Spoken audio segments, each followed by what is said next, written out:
Today, Australia's crazy mixed up future means less home ownership and higher taxes.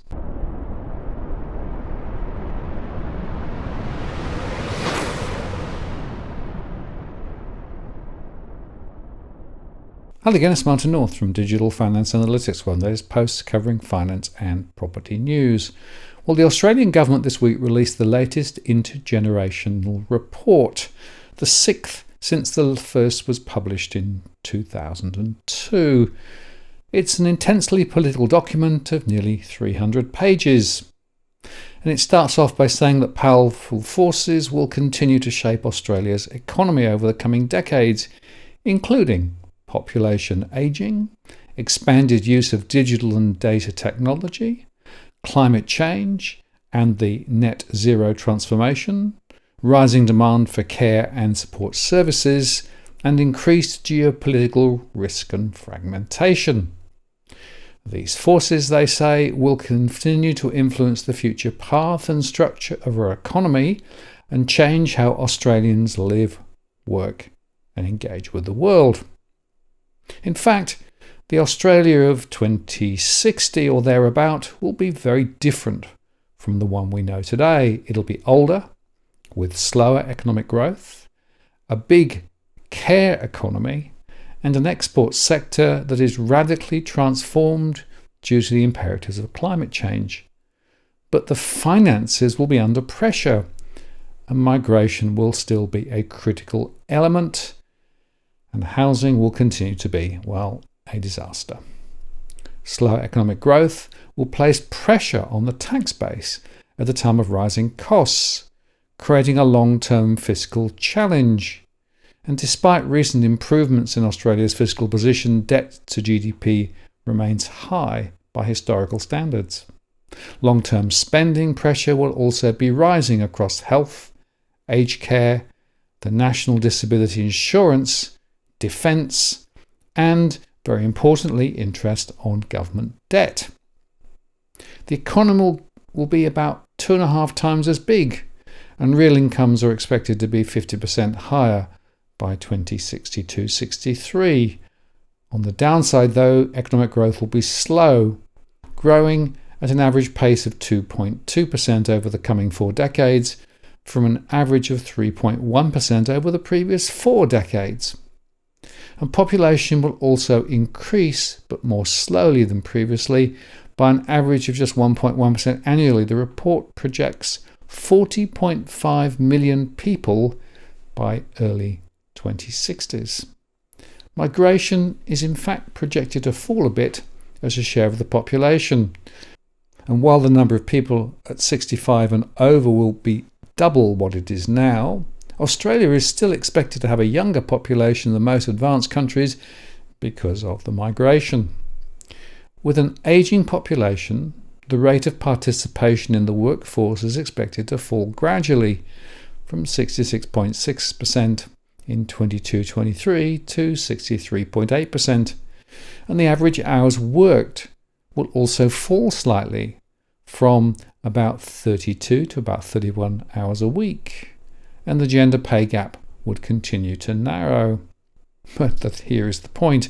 Productivity growth will remain in the slow lane, although its future path is not necessarily a foregone conclusion and will be influenced by decisions taken by government, business and investors, and by the big shifts underway in the global and domestic economy. But on current settings, productivity is going nowhere. Changes in Australia's industrial base will be driven by technology, climate change and the energy transformation, and the growing demand for care and support services, as well as geopolitical uncertainty. The net zero transformation will hit coal exports, but boost the exports of so-called critical minerals. It goes on to say climate change and the net zero transformation will have a significant impact on the structure of the economy and the choices Australian consumers and businesses make, the report says. Australia is actually in a strong position to benefit from some of the world's largest reserves of critical minerals such as lithium, cobalt and rare earth elements, which are key inputs to clean energy technologies. And with abundant wind, sun and open spaces, Australia also has the potential to generate green energy more cheaply than most other countries. But the report warns that domestically climate change will affect how we live and work, as well as food and energy security and the environment. The ageing population will strengthen the trend towards a services-based economy, with the care and support sector potentially doubling over the coming 4 decades. In other words, the bedpan economy is going great. The budget in 40 years' time will see already familiar spending pressures in health, aged care, the National Disability Insurance Scheme, defence, and debt interest all rising. Collectively, these are projected to increase from about a third to about a half of all government spending. And total government spending is projected to rise by 3.8% points of GDP over the next 40 years. About 40% of this is increases caused by ageing. Total income support and education payments are expected to continue to rise in real terms per person, but fall as a share of GDP as Australia ages. Spending on age and services pensions will fall as a share of GDP, with superannuation increasingly funding retirement. There will be pressure in the coming 40 years on the revenue base, which will be eroded by the decarbonisation of transport and also hit by a fall in tobacco excise. Australia's gross debt as a share of GDP is set to decline over the coming decades, but there will still be deficits. The budget is currently in surplus, it says, but the report says deficits are projected to remain over the long term initially narrow. They will actually widen from the 2040s because of spending pressures. The IGR included this chart which shows that the rate of home ownership have been falling for several decades for those in pre-retirement age. The IGR says the decline in home ownership is most significant for younger age groups. Home ownership fell by 18 percentage points from 1981 to 2021 for those between 30 and 34, and 17 percentage points for those between 25 and 29. A smaller decline in home ownership rates has occurred among those approaching retirement age, falling by nearly 3 percentage points between 1981 and 2021 for those aged between 60 and 64. In fact, according to a recent joint analysis by AMP Capital Chief Economist Shane Oliver and the demographer Bernard Salt, in 1966, 73% of Australians owned a home outright or with a mortgage, but that figure has now decreased to 63%. This reduction in home ownership has also been accompanied by a substantial rise in home prices compared to income. In fact, things are pretty bad. First, Australians are increasingly being crowded into high-rise apartments and granny flats, which are the fastest growing development types, as defined in place of enumeration in the 2021 census. Therefore, the type and quality of housing has deteriorated for many home owners relative to prior generations. And second, the share of Australians who own their home outright without a mortgage decreased from 41% in 1996 to 31% in 2021. Next, Australia has slipped well below the OECD average in terms of outright property ownership, according to the OECD's housing database. And finally, the median age of first-time buyers in Australia has risen by more than 10 years in the last decade, from 24 in 2002 to 34 in 2022. Now, the federal government's big Australia immigration policy will lock in declining rates of home ownership into the future. And in fact, the IGR projects that Australia's population will swell by 14.2 million people over the 40 years to 2062-63, driven by still record levels of net overseas migration. This 14.2 million projected population increase Actually, it's the equivalent of adding a combined Sydney, Melbourne, Brisbane and Adelaide to Australia's current population in only 40 years. Few policies actually harm young Australians looking for a place to live more than forcing them to compete for housing with hundreds of thousands of new migrants each year.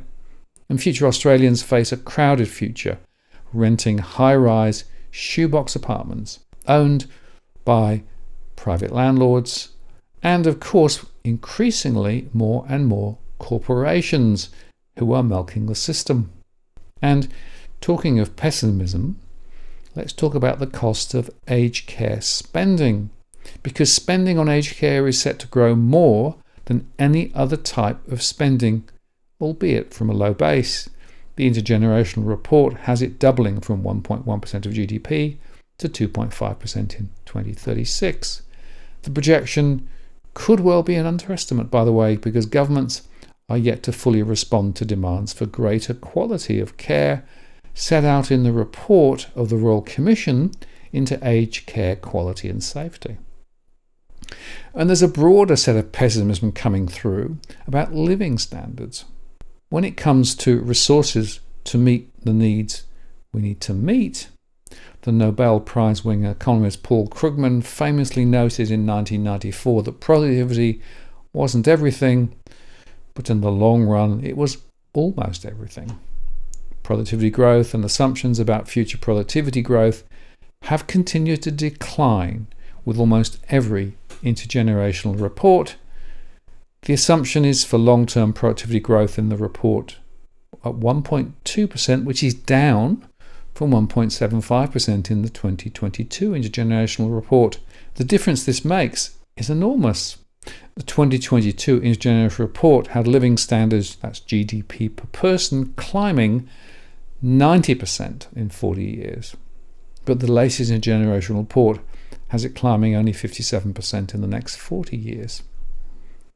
And there's also this very important and worrying factor, the deteriorating Commonwealth budget.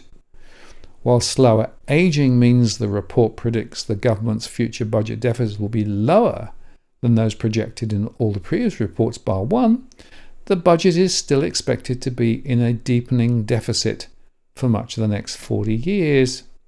Now, naturally, this can be fixed with more tax, but the projected lower rate of productivity growth means there will be relatively less to tax than was expected in the first report back in 2002.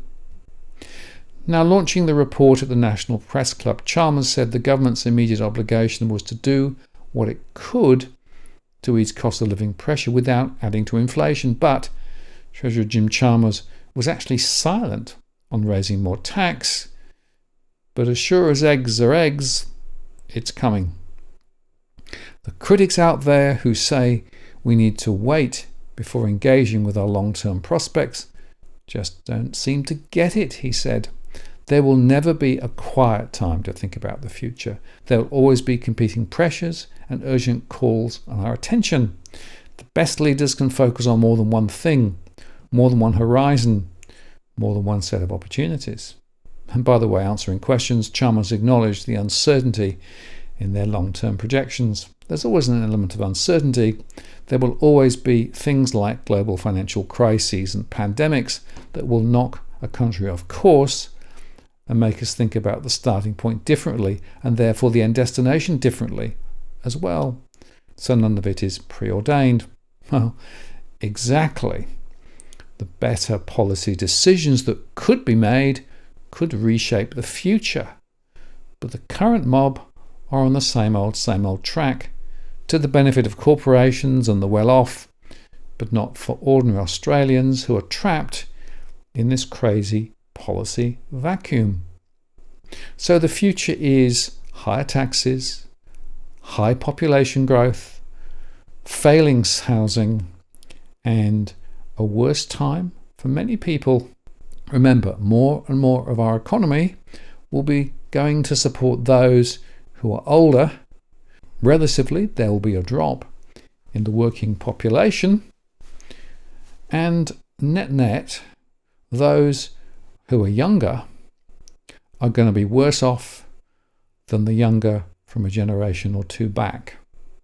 This is not a good look, but like I said, it doesn't have to be like this, but only if policy decisions get changed. And what's the chance of that happening? Pretty low at the moment. Now, if you're buying your home in Sydney's contentious market, you don't need to stand alone. This is the time you need to have Edwin Almeida from Ribbon Property Consultants standing alongside you. Buying a property is both challenging and adversarial. The vendor has a professional on their side. Emotions run high, price discovery and price transparency are hard to find, and then there's the wasted time and financial investments that you make. Edwin understands your needs, so why not engage a licensed professional to stand alongside you? With RPC, you know you have experience, knowledge, and master negotiators looking after your best interests. So shoot Ribbon an email at info@ribbonproperty.com.au, and if you use the promo code DFAWTW/Martin, you can get a 10% discount offer. I'm Martin North from Digital Finance Analytics. Many thanks for watching, and I'll see you again next time.